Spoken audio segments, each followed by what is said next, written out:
How to crop a video in GoPro Quik. First of all, open the GoPro Quik app on your device to get started with your editing. Next, navigate to the Studio tab located at the bottom of the screen and select the video you want to crop from your media library. Tap on the video to open it in the editor. Once your video is open, tap on the edit button to access the editing tools and options available for your clip. Then look for the lens option in the editing menu and tap on it to enter the cropping interface. Here you can adjust the crop frame by using two fingers to zoom in and out, selecting the exact part of the video you want to keep while removing unwanted sections.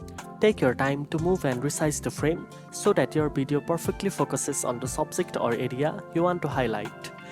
Make sure to preview the cropped video to see how it looks and ensure it fits well within your desired frame or aspect ratio. Once you are happy with the cropping, tap Save to apply the changes to your video. Now you know how to crop a video in GoPro Quik. If you found this video helpful, don't forget to like, share and subscribe for more editing tips. Thanks for watching and I'll see you in the next one.